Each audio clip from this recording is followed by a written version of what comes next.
Well, good evening, everybody. BT here, and welcome to BT's Corner. It's been a couple of weeks since I put up a video, and tonight's subject is going to be one that's lately been in the news a lot, a subject that is near and dear to all of our hearts here in the wonderful United States of America, and that subject is socialism.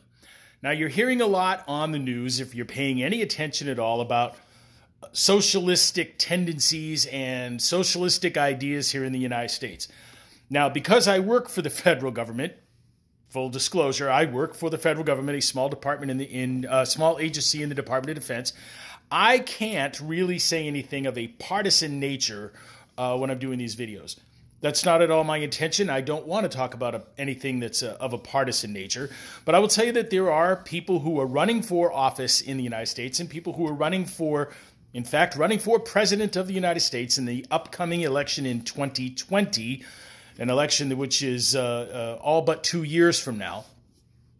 Anyway, they're talking about socialism and socialistic ideas, and they're dressing it up by putting a really cool-sounding adjective in front of the word socialist, and that adjective is democratic. Now, you can look up socialism in the dictionary, you can look it up online, you can go Google, you can go Bing, you can go Yahoo, whatever search engine you care to use. Socialism is defined as a form of government wherein the state either owns or controls the vast majority of business and industry in a nation. So if you put democratic in front of the word socialism, all that means is that the people in the country somehow elected or voted for the socialistic form of government. Now, that's enough of that. I want to tell you the biggest thing about socialism, whether you call it democratic socialism or plain old socialism, it doesn't work. It has never worked in the recorded history of mankind. It didn't work in the Soviet Union, where they went full-on communism. It hasn't worked in Venezuela. It didn't work in Cuba. It didn't work in any of the Central American countries in which it was tried. And it didn't work in any of the European countries in which it was tried. It doesn't work. As the former Prime Minister of Great Britain, former Prime Minister of the United Kingdom, Margaret Thatcher, once said, socialism fails because eventually you run out of other people's money. Now, I'm paraphrasing Mrs. Thatcher there, but that's the general idea. It costs a lot of money that you got to get from somewhere. But the biggest reason socialism doesn't work is not because it hasn't been implemented the right way, which is what some of the current crop of politicians are saying. It hasn't worked yet because it just hasn't been done the right way. The right people haven't been in charge. That's absolute crap. Socialism doesn't work because socialism seeks to set up government, the state, as the answer and the solution to any question and any problem that arises. And thus, socialism will not tolerate any competition to itself for the solution to societal or governmental problems or the answer to questions about what must be done.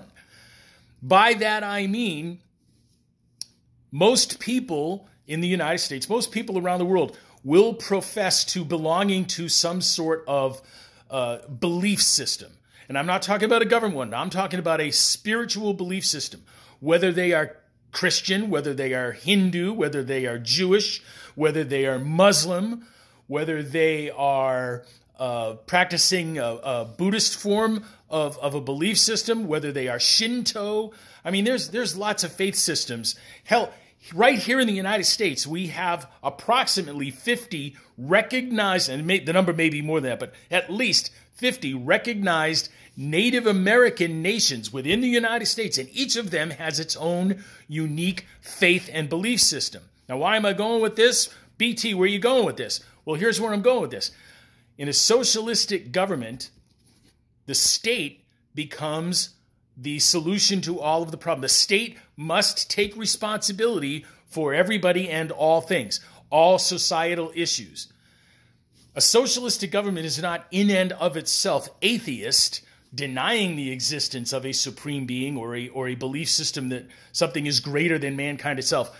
But it will not tolerate the populace, the population, the people, the sheeple, going to any other entity than the state for the solution to its problems, for the answer to the questions, for the resolution of whatever the issue is. Socialist forms of government are autocratic in that manner. They do not want any competition to the state to be where people go and feel like they are having their needs met. So if you are a practicing Christian, a practicing Jew, a devout Muslim, if you are living on a Native American reservation or Native American nation and you practice your form of belief, if you are an immigrant from Japan and you practice Shinto, if you are somebody who came from any of the various different regions around the world which have a belief system, like the Sikh religion, the Sikh faith, that's a great one. A socialistic government, if it's ever instituted here in the United States, will not tolerate you seeking your aid, your assistance, your help from anything other than itself. The state, the government, must be the answer to the problems. If you look at the ideas being put forth by these people who are running for public office, especially for president here in the United States, what is it that they all want? They want an expansion of government services. They want government to run healthcare. Healthcare this is according to them, healthcare is a right. Education is a right. A living wage is a right. Just because you call something a right doesn't mean that it is actually a right. Our rights are enumerated rather well, rather succinctly in the United States Constitution and the Bill of Rights there too. Now, the Ninth Amendment says that there are more rights than those simply enumerated by the Constitution, but they do not include a right to health care, a right to education, a right to a living wage, a right to shelter, a right to food. No, those are things that you are supposed to go out and get for yourself. Now, let me demonstrate this really in a very simple way. You have a right to vote. Isn't that right? In the United States, you're a citizen 18 years of age or older, male, female, whatever. You're a citizen of the United States, 18 years of age or older. You have a right to vote. The government doesn't vote for you. It gives you the means to vote. You can vote online. Not online, I'm sorry. You cannot vote online yet. That may be coming. You can go to the polling place. You can vote by mail. You can vote early. You can, there are different ways of voting. It's not just going to the polling place anymore.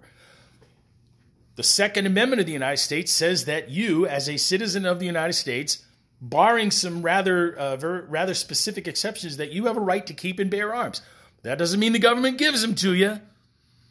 The government's never given me a gun of my own. I served in the military, made a full career out of it, but the weapons that they issued me were not mine to own or to take home with me. They were property of the U.S. government. In fact, every one of them said property of U.S. government, or words very similar to that. Wasn't mine.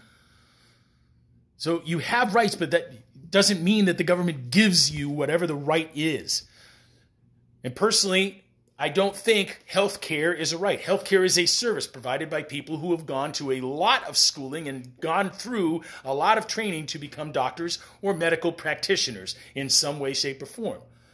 Teachers, the same thing. They've gone through a lot of school to be designated teachers. You do not have a right to the products or labors of somebody else. You just don't. Healthcare is not a right. Access to healthcare, you can call that a right if you want. Government can say, well, you have to have access to healthcare. You have access to healthcare in this country. We don't need a socialistic government. We don't need socialism. Whether we call it democratic socialism or not, we don't need it. And let me go back on that adjective democratic before I wrap this up.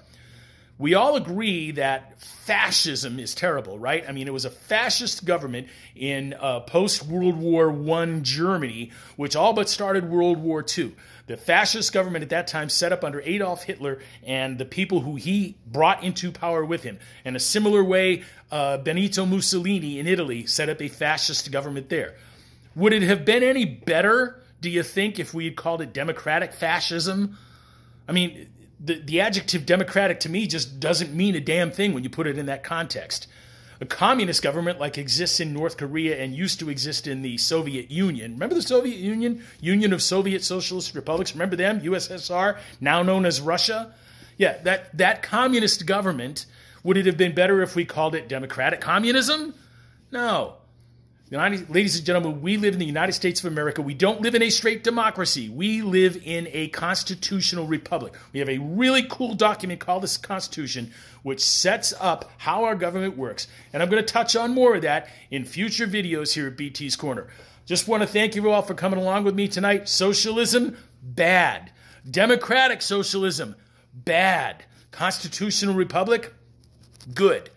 Have a great evening, ladies and gentlemen. We'll talk to you again soon. This is BT from BT's Corner, signing off.